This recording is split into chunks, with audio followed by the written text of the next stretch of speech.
नमस्कार दोस्तों। अभी हाल ही में CET की घोषणा की गई है, तो हम समझ लेते हैं कि CET है क्या। अभी तक देखिए, जो भी जॉब्स अगर आप लोग अप्लाई कर रहे थे, जैसे बैंकिंग, रेलवे या फिर SSC से रिलेटेड, तो इस टाइप से आपको अलग अलग एग्ज़ाम देनी होती थी। तो अभी लगभग 20 या उससे ज़्यादा एजेंसियां आपका एग्ज़ाम कंडक्ट करवा रही थी, और प्रत्येक वैकेंसी के लिए आपको अलग अलग फॉर्म भरने होते थे। SSC का अलग से फॉर्म भरना होता था, रेलवे के लिए अलग से, ठीक है। तो अब इसमें स्टूडेंट्स का पैसा भी खर्च हो रहा था, और अगर एग्ज़ाम देने अलग अलग जगह जाना है तो उनमें ट्रांसपोर्ट में उनको काफ़ी खर्चा भी हो रहा था। और कई बार तो ऐसी स्थिति होती है कि ट्रांसपोर्ट के लिए उनको व्हीकल अवेलेबल नहीं हो पाते, तो कई बार उनको एग्ज़ाम भी छोड़नी होती थी। स्पेशली फ़ीमेल कैंडिडेट को इसके में ज़्यादा दिक्कत होती है। कैसे? फ़ीमेल अगर आपका सेंटर सिटी से बाहर आ गया, आपके होम टाउन से बाहर आ गया है, तो फ़ीमेल कैंडिडेट को ये सोचना पड़ता था कि वो वहाँ पे कहाँ रुकेंगी, या फिर फैमिली मेम्बर को साथ लेके जाना होता था। और कई बार तो फैमिली मेम्बर ही या फैमिली वाले यूँ बोल देते थे कि आप ये एग्ज़ाम रहने दो, क्योंकि सिटी से बाहर है, इतनी दूर कहाँ जाएंगे वहाँ एग्ज़ाम देने, ठीक है। तो ये काफ़ी सारी प्रॉब्लम्स हैं जो कैंडिडेट को मतलब अभी सामना करना पड़ रहा था। तो अभी नई क्या व्यवस्था करी गई है, आपके जो SSC, बैंक और RRB से रिलेटेड जो भी वैकेंसियाँ हैं, जो भी जॉब हैं, जो भी रिक्रूटमेंट हैं, उनके लिए एक सिंगल एजेंसी बनाई गई है जिसका नाम है NRA, नेशनल रिक्रूटमेंट एजेंसी।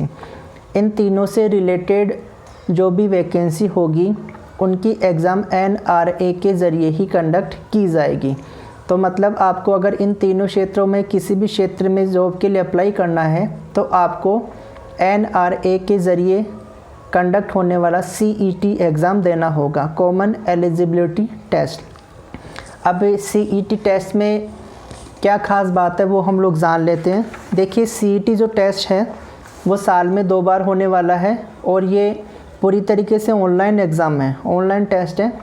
और जो भी आपका स्कोर बनेगा वो आपको तुरंत अवेलेबल करवा दिया जाएगा, तुरंत आपको बता दिया जाएगा, आपको एक स्कोर कार्ड दे दिया जाएगा। और ये स्कोर कार्ड है 3 साल के लिए वैलिड रहेगा। ख़ास बात क्या है, जो भी एग्ज़ाम होने वाली है CET वो मल्टीपल लैंग्वेज में होगी।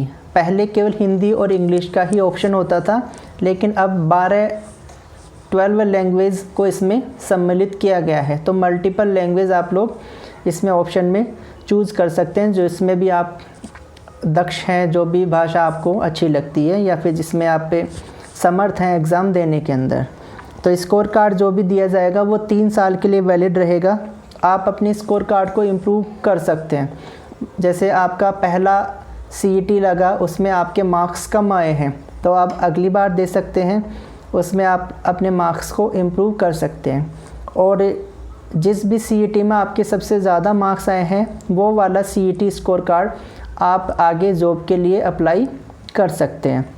तो ये आपका स्कोर कार्ड देख के ही जब भी SSC, RRB या फिर बैंक से रिलेटेड जो भी वैकेंसियाँ आएंगी, आपका CET स्कोर कार्ड देख के ही आपको चुना जाएगा। हालांकि बाद में एग्ज़ाम और होनी है, लेकिन बेसिक लेवल पे आपकी स्क्रीनिंग यहीं पे हो जाएगी।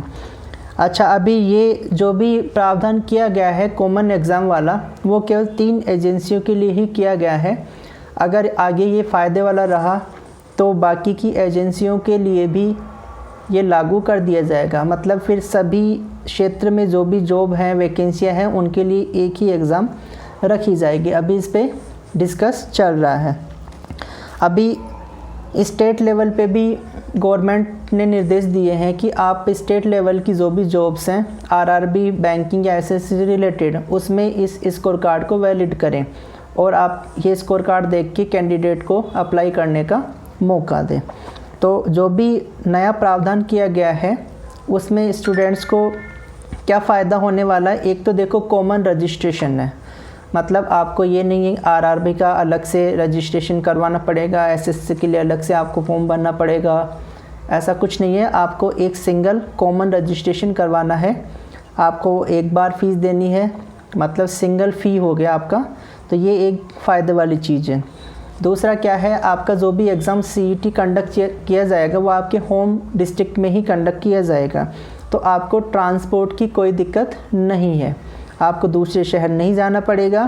तो ये एक बहुत ही अच्छी बात है स्टूडेंट्स के लिए या फिर कैंडिडेट्स के लिए, क्योंकि कई बार अगर सेंटर दूर आ जाता था तो एग्ज़ाम ही पोस्टपोन कर देते थे, तो ऐसी दिक्कतें अब नहीं आने वाली है। और जो भी स्टैंडर्ड क्वेश्चन बैंक की इसमें व्यवस्था करी गई है, स्कोर कार्ड है वो आपको तुरंत दिया जा रहा है जिसमें आप इम्प्रूवमेंट कर सकते हैं।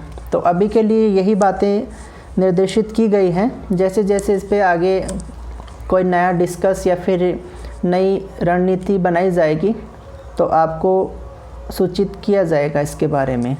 तो आप लोग इसके बारे में थोड़ा डिस्कस करें कि इससे आपको क्या फ़ायदा होने वाला है या फिर और क्या इसमें इम्प्रूवमेंट कर सकते हैं, तो आप लोग कमेंट कर सकते हैं। अभी के लिए इतना ही, धन्यवाद।